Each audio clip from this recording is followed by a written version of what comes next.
जल्दी आइए।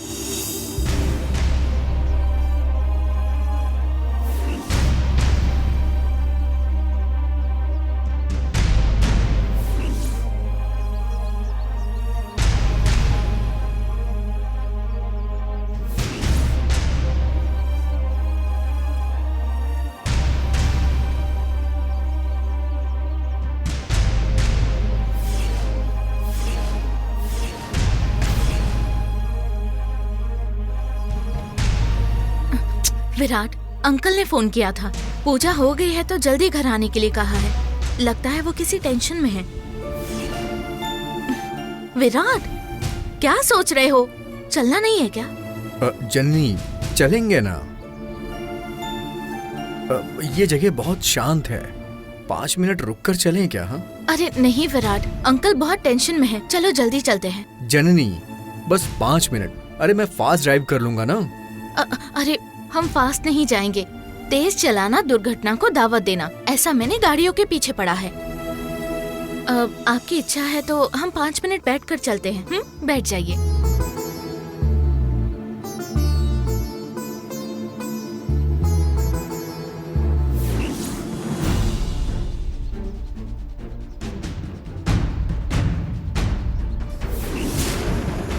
तुम्हें जो सांप दिखा वो भी सच है, और वो वहाँ तुम्हें डराने नहीं आया था। लेकिन तुम दोनों को डिस्टर्ब नहीं करूं इसलिए वही खिड़की के पास खड़ी होकर फोटो खींचने लगी तो देखा कि तुम जिससे बात कर रहे थे वो नागिन थी।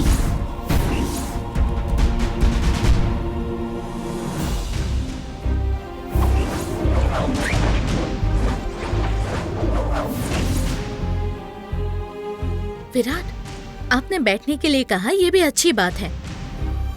किसी भी मंदिर में जाते हैं तो वहाँ से जल्दी नहीं आना चाहिए। वहाँ बैठकर ध्यान करना अच्छा होता है, या फिर प्रसाद तो खाकर ही जाना चाहिए। ये लीजिए।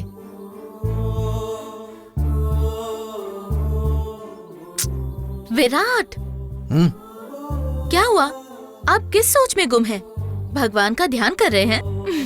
ये लीजिए प्रसाद। चलो चलते हैं। ठीक है जननी। चलिए।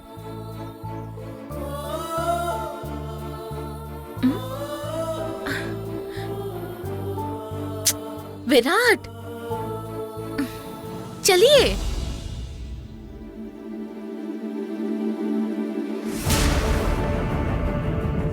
वो रहस्य क्या है मुझे बताइए। इसी पल उसे जानने के लिए मैं मरी जा रही हूँ। जल्दबाजी मत करो शर्मा। जल्दबाजी की वजह से ही आज तक हम जीत कर भी बुरी तरह से हारे हैं। बताऊंगा, लेकिन उससे पहले उस रहस्य को मुझे अपनी आंखों से देखना होगा। मेरे ध्यान और एकांत को भंग मत करना। तुम आंखें बंद करके बैठो।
मिल गया शर्मा, जननी की मौत का संकेत। हे जननी, तुम मरने के लिए तैयार हो जाओ। मैं तुम्हारे अंतिम संस्कार में सामग्री डालकर खुशी मनाऊंगा। गुरुजी, उस बारे में मुझे भी बताइए। बताता हूँ शर्मा, बताता हूँ। बहुत आसान है उसकी मौत। उसे मारने के लिए किसी योग की जरूरत नहीं, किसी हवन की जरूरत नहीं, किसी बलि की भी जरूरत नहीं। सिर्फ पता चलना काफी है। पता चलना? हाँ शर्मा, जननी कोई इंसान नहीं बल्कि सर्प प्रजाति की प्राणी है। उसको ये पता चलते ही उसकी मौत का चक्र कांटों की तरह चुभते हुए उसके चारों ओर घूमेगा।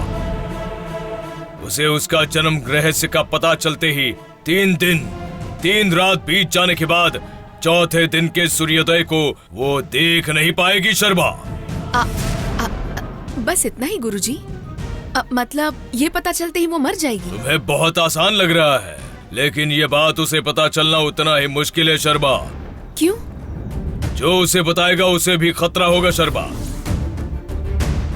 3 रात बीत जाने के बाद भी एक और रुकावट है। क्या है वो गुरुजी? नंबोदरी।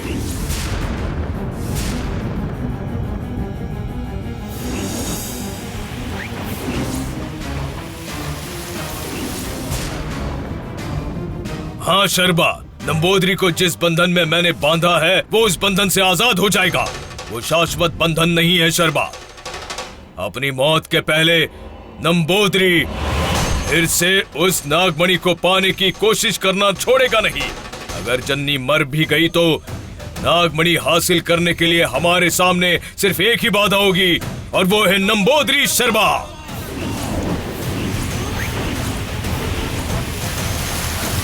इसकी चिंता छोड़िए गुरुजी। वो नंबोदरी आजाद हो उससे पहले मैं जननी की मौत का शंख बजा दूंगी।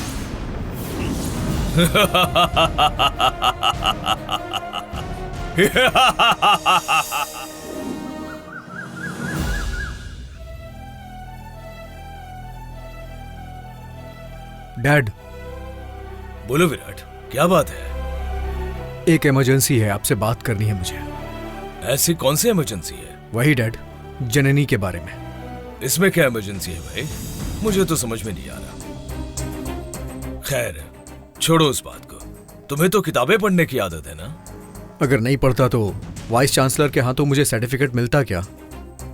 उन किताबों की पढ़ी तुम्हारी जिंदगी में बहुत सारे अच्छे मौके दिलाएंगे तुम्हें। ये लो, मैंने सुना है तुम्हें ऐसी किताबें पढ़ने की बहुत इच्छा है। डैड। विराट, ये गरुड़ पुराण है, तुम इसे एक बार पढ़ लो, तुम्हारे सारे सवालों का जवाब मिल जाएगा। डैड, ये सब पढ़ने के लिए मेरे अंदर पेशेंस नहीं है। देखिए, ये सब आप पढ़ चुके हैं, इसीलिए तो मैं आपसे जानने के लिए आया हूं। पूछो, क्या सवाल है तुम्हारे? डैड, जब मैंने पहली बार जननी को देखा था तभी मुझे उससे प्यार हो गया था, लेकिन उसके साथ गुजरते हुए एक एक पल, हर कदम पे जो डाउट का सिलसिला शुरू हुआ है, अब वो कुछ ज्यादा बड़ा हो रहा है। बताइए डैड, जननी के शरीर में कौन सी शक्ति आकर बसी है? कौन सी दुष्ट शक्ति आई है? विराट, कोई भी बात हो संयम चाहिए। उदाहरण के लिए फल पकने के बाद खाने पर ही स्वादिष्ट लगता है, ऐसा ही है जननी की बात भी। डैड, समझ में नहीं आया। मतलब जननी के बारे में तुम्हें कुछ पता चलने का समय अभी तक आया नहीं है। वैसे तुम्हें क्यों जननी के बारे में जानने की इतनी जरूरत पड़ी? तुम्हारे अंदर इतने सारे सवाल क्यों हैं? डैड, वो बात नहीं है। विराट, जननी का टॉपिक बंद करो, रुके हुए अपने प्रोजेक्ट्स पर ध्यान दो जरा। Divert your mind, okay?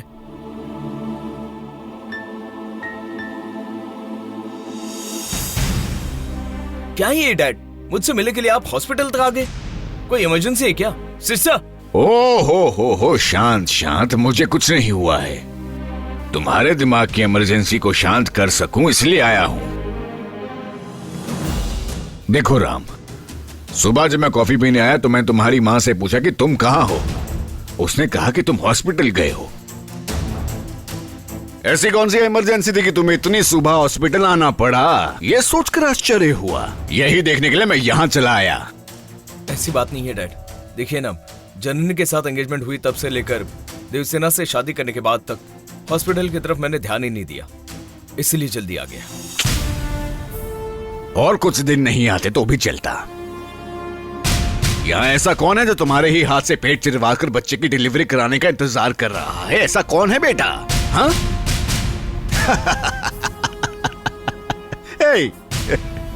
मैं मजाक कर रहा हूं। राम, ये शादी तुम्हें पसंद नहीं है, ये मुझे पता है, लेकिन क्या करें बेटा, विधि लिखित है, ऋणानुबंध है, नो चॉइस।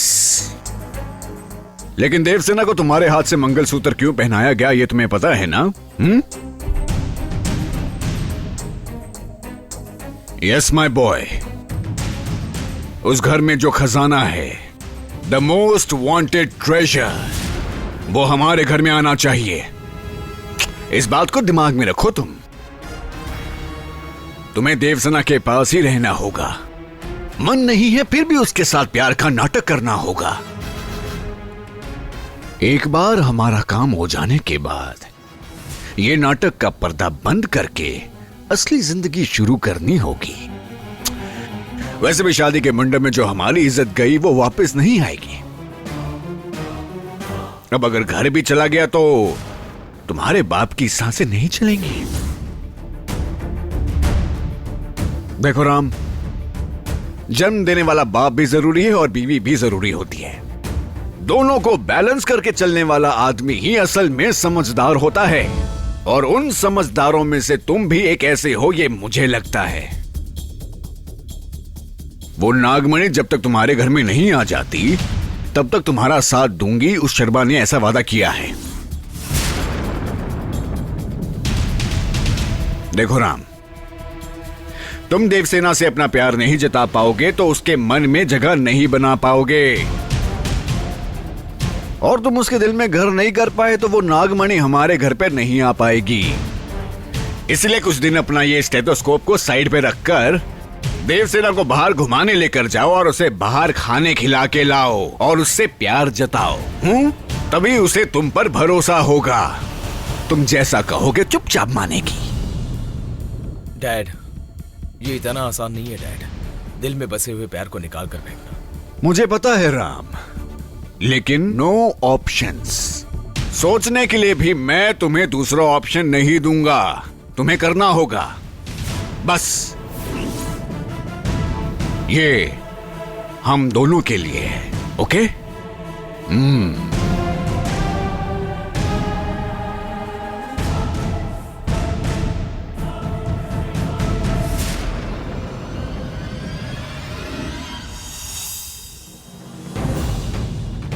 कहां जा रही हो शर्मा? जननी की जिंदगी के अंत का शंखनाद करने के लिए। ये क्या कह रही हो शर्मा? सीधे जननी के पास जाकर उसके जन्म का रहस्य बता दूंगी। तभी 3 दिन 3 रात बीतने के बाद हमारा एक और दुश्मन और वो सारी रुकावटें खत्म हो जाएंगी। जाओ शर्मा, जाओ, जाकर बता दो, लेकिन उसके बाद मेरे दर्शन करना तुम्हें नसीब नहीं होगा शर्मा। ये क्या कह रहे हैं गुरुजी? यही तो समस्या है शर्मा। जननी के जन्म रहस्य की सच्चाई को जननी को जो भी बताएगा, तो फिर बताने वाले को ये रहस्य जिससे भी पता चला है उसकी भी मौत निश्चित है शर्मा।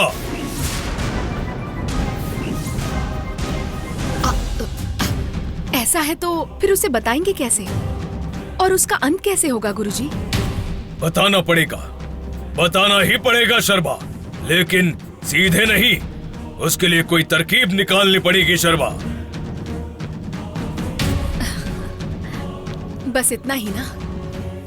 इस बारे में आप चिंता मत कीजिए, उसका इंतजाम मैं करती हूँ।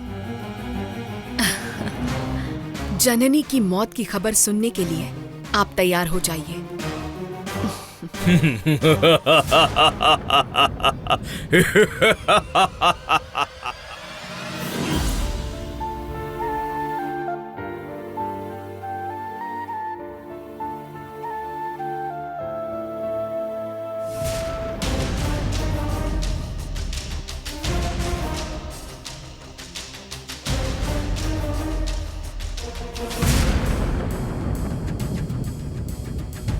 गुरुजी ने जैसे बताया, तुम्हें खत्म करना इतना आसान नहीं, ये मुझे लगा ही नहीं था। मैं तुम्हारी मौत देखने के लिए इतने दिन लगाती ही नहीं। अब भी मेरे लिए ये इतना मुश्किल नहीं है। मैं अब एक ज्योतिषी की रचना करके, वो भी क्यों, मैं खुद शकुना की तरह बनकर आई तो हम तुम्हारी मौत पर खुश होंगे और इस घर में मातम मनेगा, लेकिन मैं वैसा नहीं करूंगी। क्यों पता है? क्योंकि मेरे रचे हुए खेल में सिर्फ तुम्हारी ही बलि चढ़ेगी। गुरुजी को मुझ पर गर्व हो, ऐसा कुछ करूंगी। उस नंबोदरी के आने से पहले नागमणि मेरे हाथ लगनी ही चाहिए।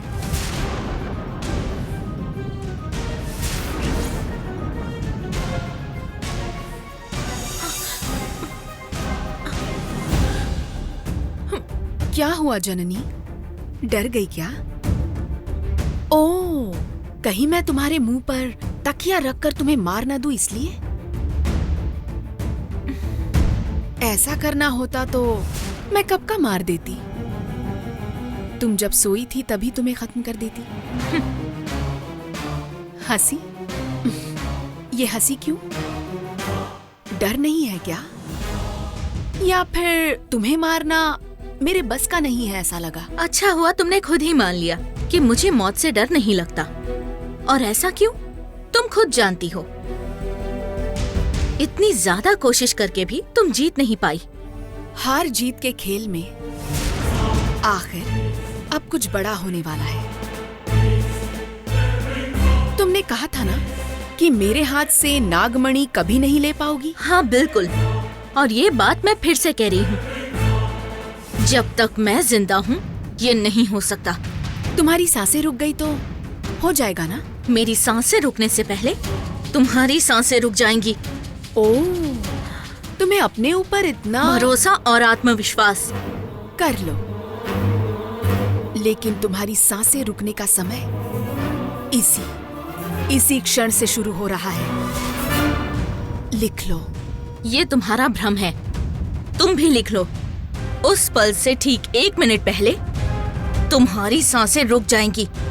मेरी सांसें रुकेंगी या तुम्हारी सांसें रुकेंगी? देखते हैं।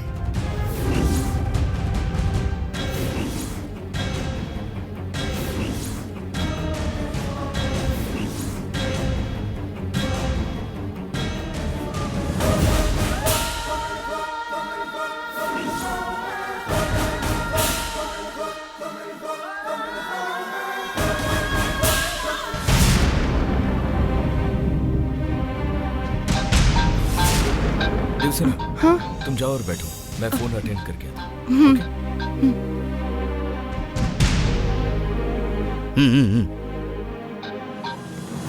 हेलो।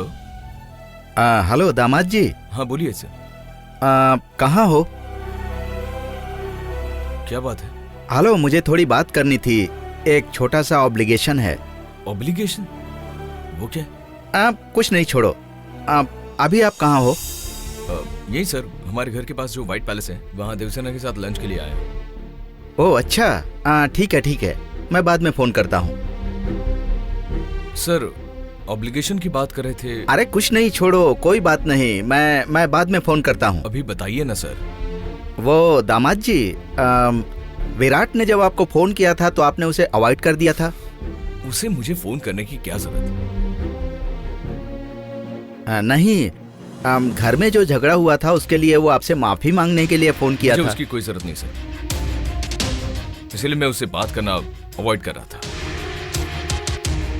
अब अंकल फोन दीजिए, मैं बात करती हूँ।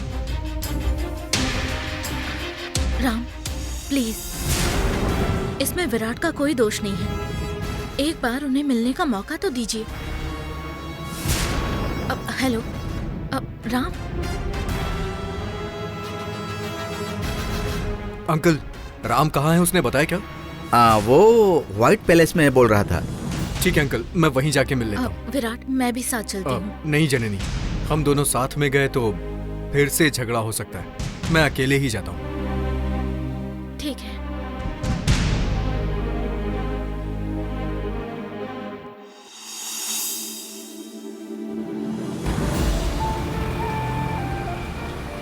मेन्यू दीजिए ना। मैडम लीजिए madam. Okay, veg cheese sandwich दे दीजिए ओके प्लीज।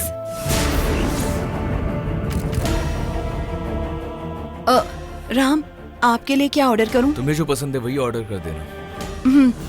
आप खड़े क्यों हैं? बैठ जाइए ना। जस्ट आया, रेस्टरूम जाकर आता हूँ।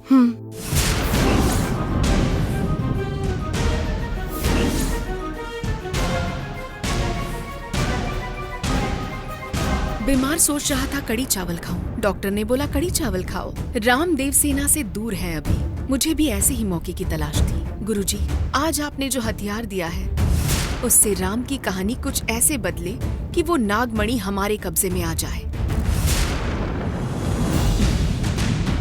हाय राम, कैसे हो? हाय, आई एम फाइन, थैंक्स। तुम्हारे साथ ऐसा नहीं होना चाहिए था। तुम्हारी शादी में मैं आया था, उस लड़की को ऐसा नहीं करना चाहिए था। चलो जाने दो राम, दूसरी लड़की देखकर शादी कर लो। सारी लड़कियां एक जैसी नहीं होती। एक बार और शादी करूं ताकि तुमको पार्टी दे सकूं। इतना लालच नहीं रखना चाहिए, मेरी पहले ही शादी हो चुकी है। ओके राम, बाय, बाद में मिलते हैं। Bye bye.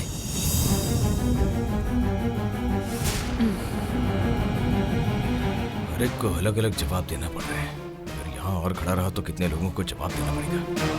उनके सारे सवाल क्या क्या होंगे और मैं क्या क्या जवाब दूंगा उन्हें।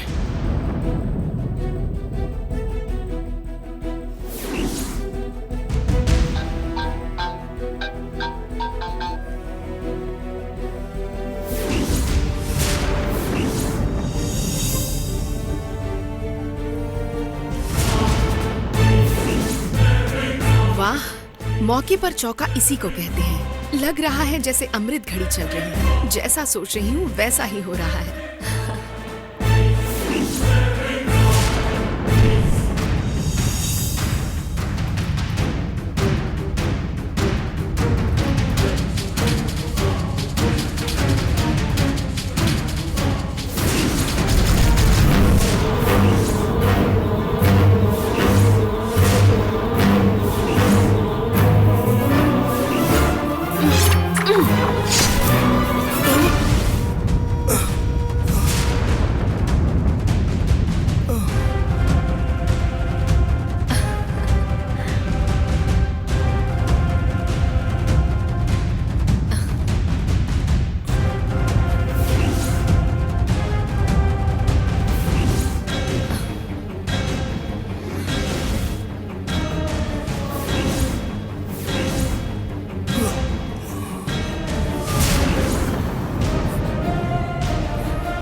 सॉरी राम, जब मैं तुम्हारे घर गया था तो बातों ही बातों में मैंने तुम्हें बहुत कुछ बोल दिया था। राम,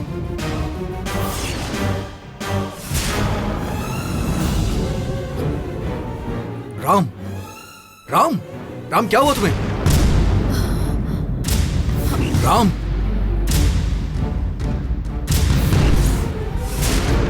अरे चाकू किसने मार दिया? ये क्या हुआ?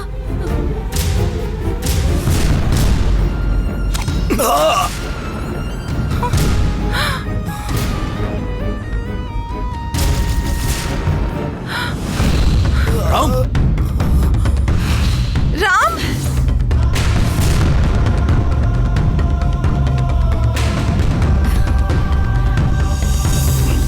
ये किसने किया? राम, विराट,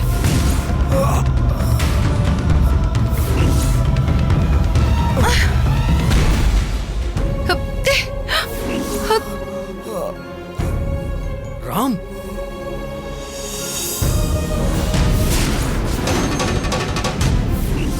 ओम रुद्रा कपालिनी रुद्री रुद्रेच हवाहयामि आवाहयामि।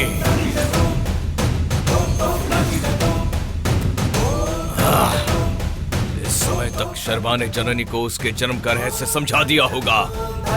अब 3 दिन 3 रात में जननी का अंत होगा। फिर मेरा कोई दुश्मन नहीं बचेगा। मैं ही नागमणि का मालिक बन जाऊंगा। तब तक काल चक्र मेरे शरीर में समा जाएगा। सारा संसार मेरी मुट्ठी में होगा। जहर पीकर देव महादेव हुए थे, लेकिन जब सारा संसार मेरा हो जाएगा तब मैं ही जगदीश्वर मैं ही कहलाऊंगा।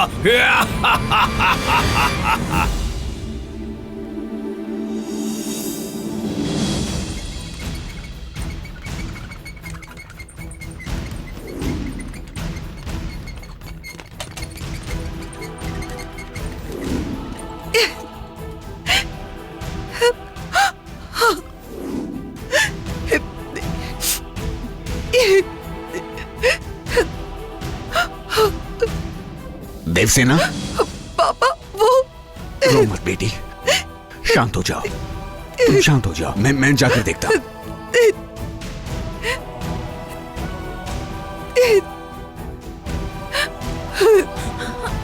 दीदी, दीदी क्या हुआ दीदी?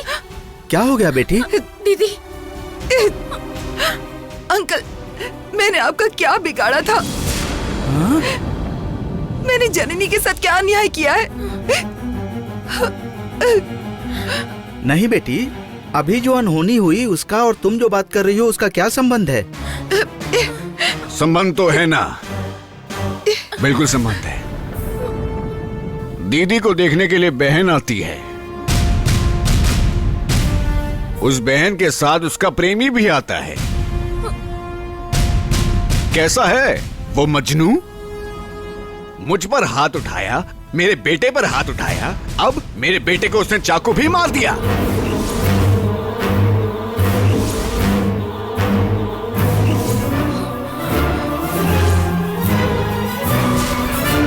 ये आप क्या कह रहे हैं समधी जी? मैं सच्ची कह रहा हूं भाई साहब, तुमसे आंखों देखी बात कह रहा हूं।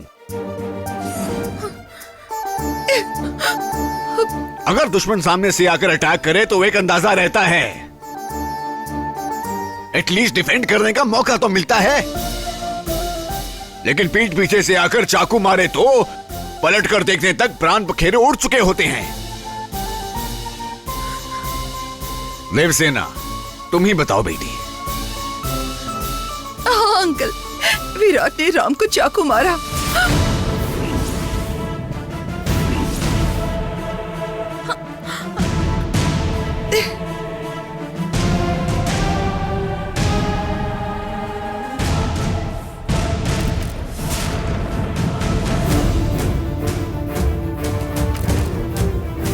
पुरुषोत्तम राय, तुम्हारे घर से संबंध जोड़ने के बाद हर पल कोई ना कोई नई समस्या सामने आ रही है, कोई ना कोई सरदर्दी का काम हो ही रहा है।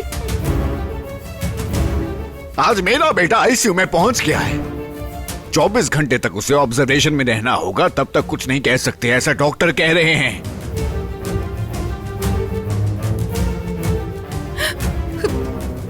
अगर मेरे बेटे ने जिंदा बाहर आकर मुझे डैडी कहकर पुकारा तो ठीक है, नहीं तो मैं इसमें जो जो भी इसके लिए जिम्मेदार होंगे एक एक को मैं इसकी सजा दूंगा।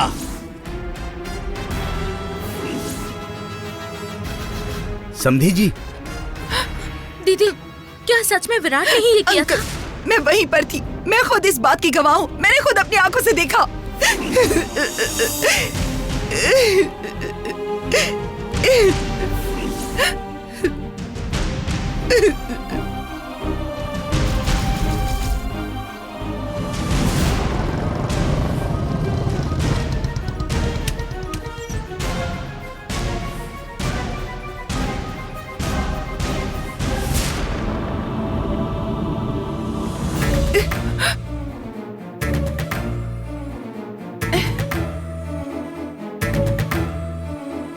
देवसेना, राम कैसा है अब? मैं ब्लड बैंक में गया था, राम का जो भी ब्लड ग्रुप है मैंने अपने फ्रेंड सर्कल में फॉरवर्ड कर दिया है, वो लोग कहीं से भी अरेंज करके ले आएंगे। शाबाश, अच्छा नाटक कर रहे हो विराट। ब्लड सकर भी तुम ही हो, ब्लड डोनर ढूंढने का बहाना करने वाले भी तुम ही हो। अंकल, तुम चुप रहो बेटी। बोलो विराट, तुमने ऐसा क्यों किया? अंकल, मैंने क्या किया है? राम को चाकू मारने वाले तुम ही हो ना?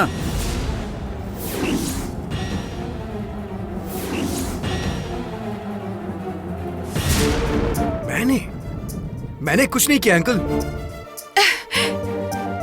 मैं तो राम से मिलने गया था, लेकिन पीछे से उसे किसी ने चाकू मार दिया। झूठ झूठ मत बोलो विराट, तुमने ही ये काम किया है। मैंने खुद देखा था। तुम्हारे हाथ में चाकू था, वहाँ तुम्हारे अलावा और कोई भी नहीं था। तुमने गलती की है विराट, बहुत बड़ी गलती की है।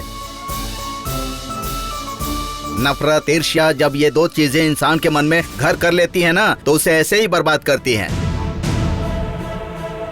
उसे 24 घंटे के लिए ऑब्जर्वेशन में रखा गया है।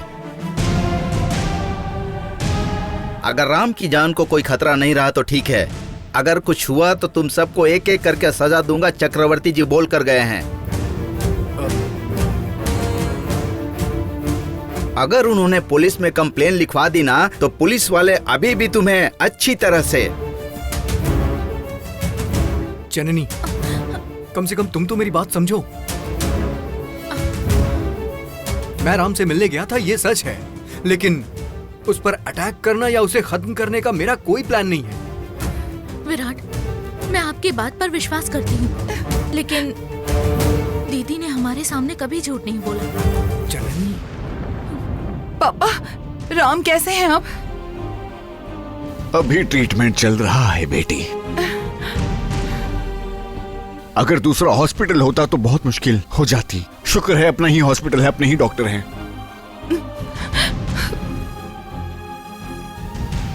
एक और बात, फिर भी 24 घंटे तक कुछ नहीं कह सकते। डॉक्टर ने उसे ऑब्जर्वेशन में रखने के लिए ही कहा है।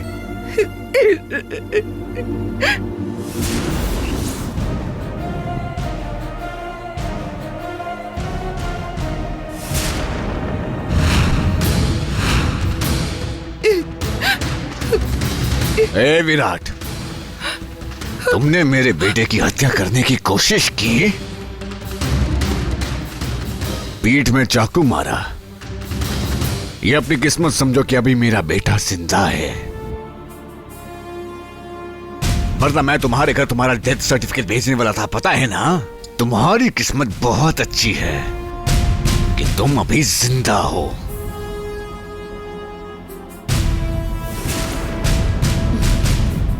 मेरे बेटे की जिंदगी और मौत के बारे में 24 घंटे के बाद पता चलेगा। मैं भी तुम्हें उतने ही घंटे की मोहलत दे रहा हूं।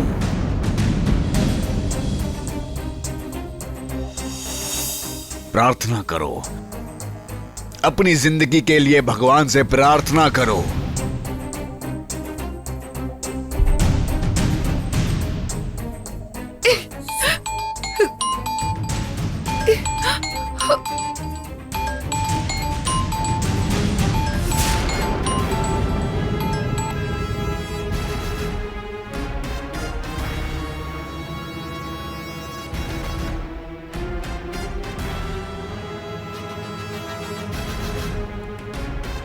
हाँ बोलिए मैडम।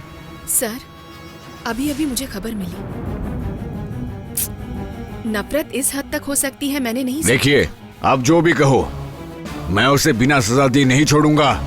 आप क्या करोगे सर, बताइए क्या करोगे? गुंडों को भेजकर पिटवाओगे, शूट करवाओगे? उससे आपका क्या फायदा होगा? देखिए, अभी आपके लिए अपने बेटे का ठीक होना जरूरी है या बदला लेना जरूरी है? पहले उसका ठीक होना जरूरी है। ठीक है, तो पहले आप उसके ठीक होने पर ध्यान दीजिए। ट्रीटमेंट कैसे चल रहा है? डॉक्टर ने क्या कहा? हाँ, 24 घंटे ऑब्जर्वेशन में रहना होगा, ऐसा कहा है। ओके, हमारा ही हॉस्पिटल है ना, इसलिए सब्र है।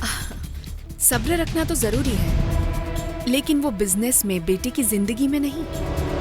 अच्छा चक्रवर्ती सर, डॉक्टर के हाथ से बात निकल गई तब तो कोई चमत्कार नहीं होगा।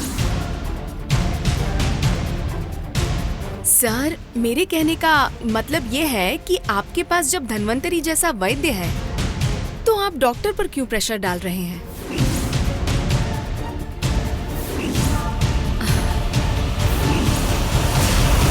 लगता है समझ में नहीं आया कि मैंने क्या कहा। जननी का जला हुआ चेहरा 5 मिनट में कैसे ठीक हो गया था? आपकी प्यारी बहू ने नागमणि से चमत्कार किया था ना?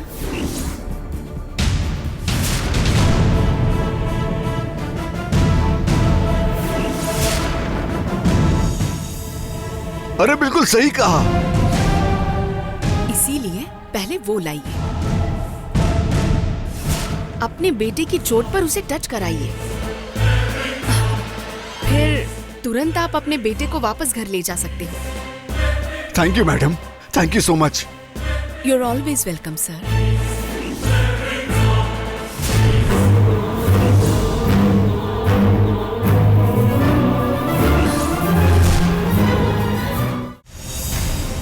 पुरुषोत्तम जी, मुझे इस वक्त अपनी बहू से बहुत सारी पर्सनल बातें करनी है, और इफ यू डोंट माइंड।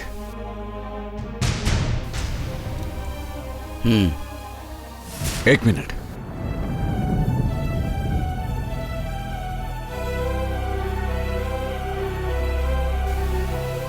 बेटी, एक मिनट आना।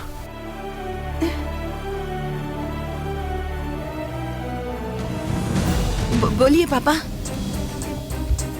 बेटी, उस दिन जननी का चेहरा कितना जल गया था ना, और बहुत जल्दी से तुमने उसे ठीक भी कर दिया था। कैसे, क्या किया था तुमने? वो पापा, तुम उस दिन नागमणि लेकर आई थी ना, उसी से तुमने उसे ठीक किया था ना? हाँ। बेटी, अब राम को ठीक करने के लिए उस नागमणि का इस्तेमाल कर सकती हो ना?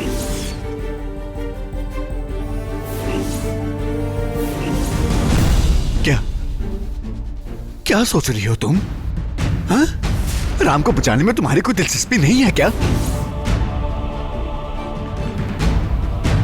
हाँ? दीदी, ये किसी ने जानबूझकर किया है। ये सब नागमणि पाने के लिए किया गया है। जननी, ये राम के जीने मरने का सवाल है। दीदी, एक बात सुनिए, नागमणि यहाँ लाना जरूरी है क्या? अगर चाहिए तो हम राम को ही घर ले जाते हैं। देवसेना, ये क्या बेटी? अब क्या सोचने को बचा है?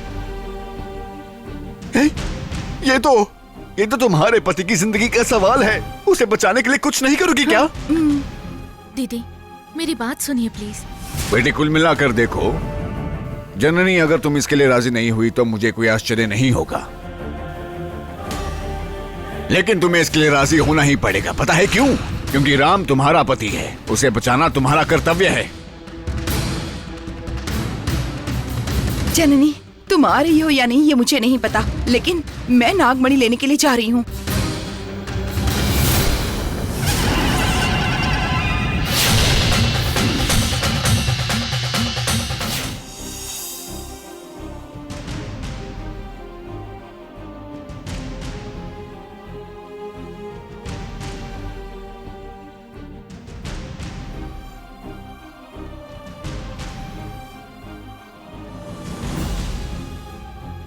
विराट, जननी, मैं तुमसे कुछ कहना चाहता हूँ। मुझे पता है राम पर अटैक आपने नहीं किया है, ये मैं जानती हूँ। विराट, मुझे अच्छे से पता है आपने कुछ भी नहीं किया है, लेकिन ऐसा जाल बिछाया गया है कि उसका ब्लेम आप पर आए। अब देखो, हम पर नागमणि ले जाने का दबाव बना रहे हैं। हाँ, ये नाग शब्द हम दोनों के बीच में आखिर इतना क्यों घूम रहा है, मुझे समझ नहीं आ रहा। यही है विराट, जाल में फंसाकर मुझे परेशान किया जा रहा है। शायद आप मेरी मदद के लिए आए हैं। इस खेल को खेलने वालों को शायद हार का डर हो गया है। नागमणि को यहाँ से ले जाने का प्लान कर रहे हैं। जननी, ये सब कौन कर रहा है? मैं बताऊंगी तो आप यकीन नहीं करेंगे। देखो, जिस तरह से तुम जानती हो कि मैंने राम पर अटैक नहीं किया है, उसी तरह मैं भी मानता हूँ। मैं तुम्हारी सारी बातें मानता हूँ जननी। बताओ, ये सब किसने किया है? वो शर्बा है।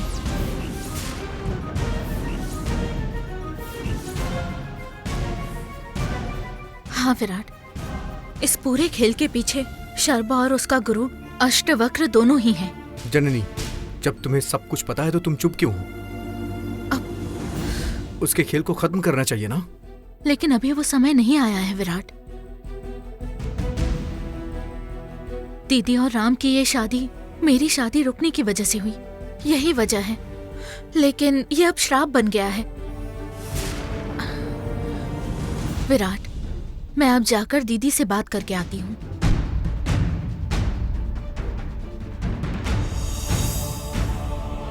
जब भी मैं जननी के साथ होता हूँ ये नागमणि शब्द बहुत आता है।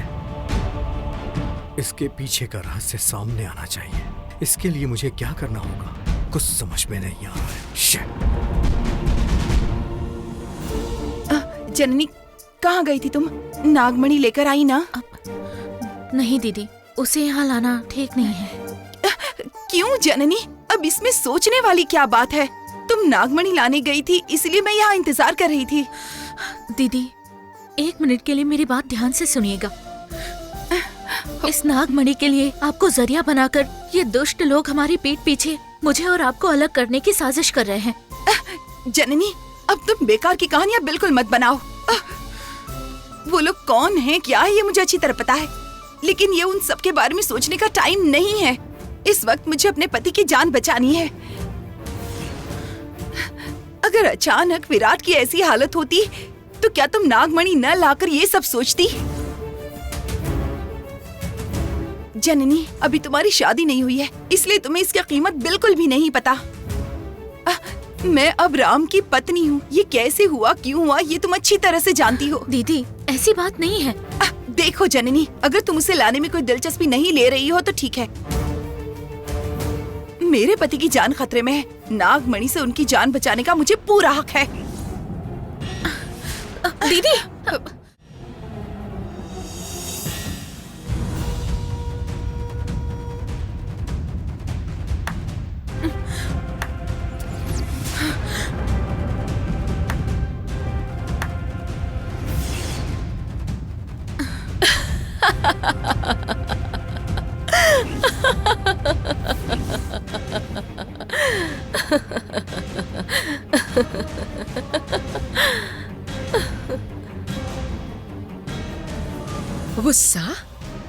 गुस्सा आ रहा है क्या जननी?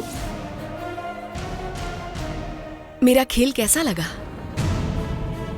एक बहन दूसरी बहन से नागमणि के लिए लड़ रही है। मैंने जो जाल बिछाया उसमें दोनों अच्छे से फंस चुकी हैं।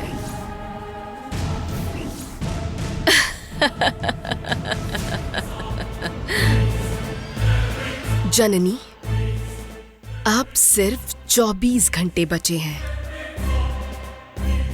उन 24 घंटों में नागमणि मेरे हाथ में होगी।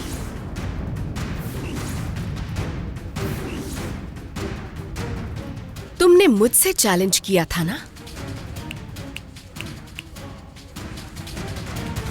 देखती रहो उस नागमणि को मैं कैसे हासिल करती हूं।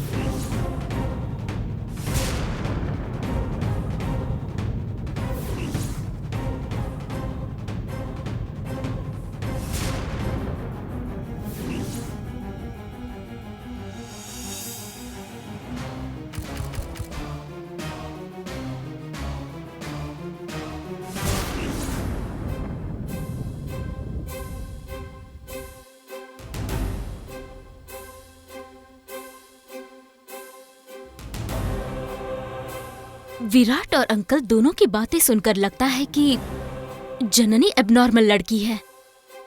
इसका सलूशन क्या है ये अंकल को अच्छी तरह पता है, लेकिन वो पूरी तरह कुछ नहीं बता रहे हैं। वो कुछ तो छिपा रहे हैं। मैंने अपनी आंखों से देखा है कि जननी के शरीर में कोई दिव्य शक्ति है। इसे प्रूव करना होगा। मेरा फोकस अब विराट पर नहीं जननी पर होना चाहिए। अगर इसे प्रूव कर दिया तभी विराट से शादी हो सकती है, क्योंकि Virat is mine. Yes, prove करना ही होगा।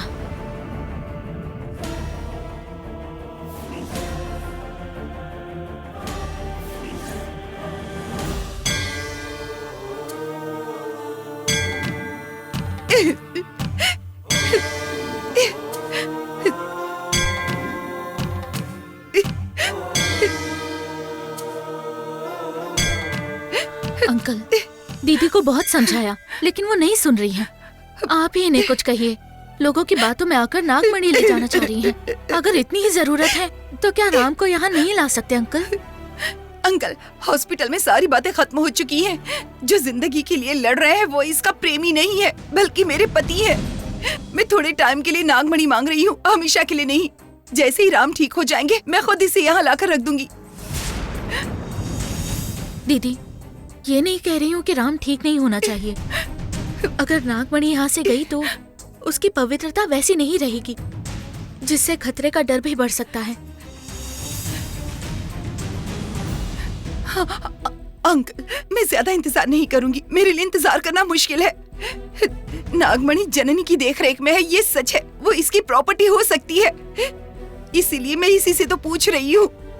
अगर मैं खुद इसे ले जाऊं तो क्या ठीक नहीं है?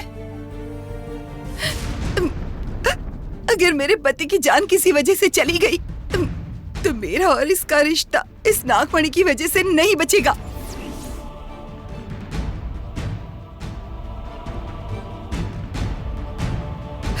मैं फिर कभी इस घर के अंदर कदम नहीं रखूंगी। दीदी,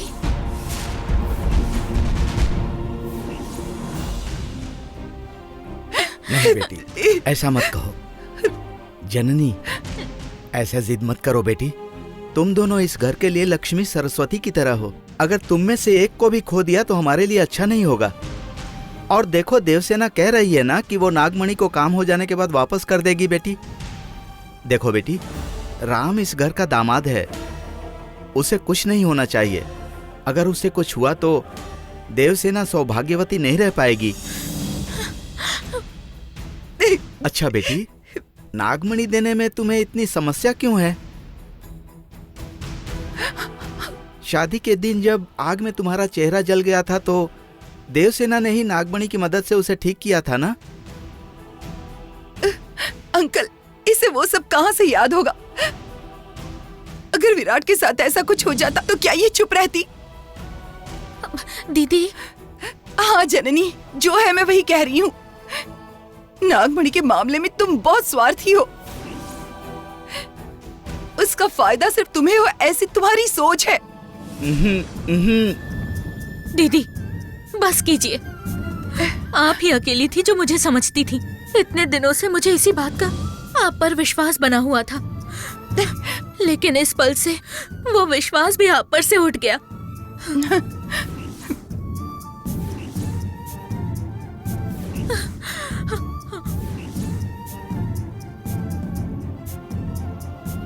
नागमणि के लिए मेरे और आपके रिश्ते में इतनी बड़ी दरार आएगी मैंने नहीं सोचा था। ठीक है, आप नागमणि ले जाइए, फिर जो होगा देखा जाएगा।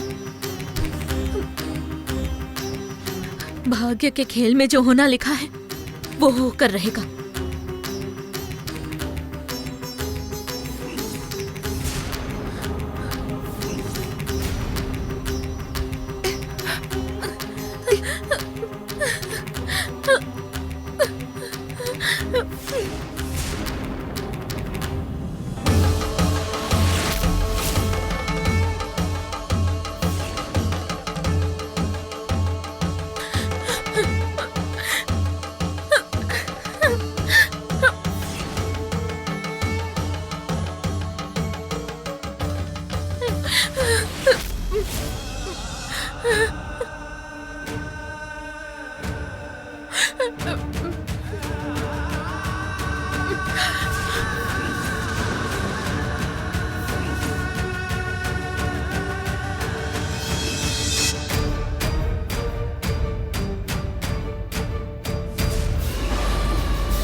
दीदी, राम की जान से ज्यादा ये नागमणि जरूरी नहीं है।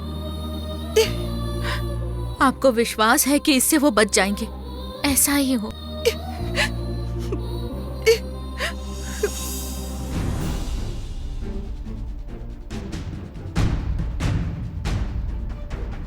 शर्बा, तुमसे बदला लेना अभी बाकी है, वो मैं लेकर रहूंगी। देवसेना, चलो बेटी हॉस्पिटल हाँ चलते हैं। देवसेना, जाओ जाओ।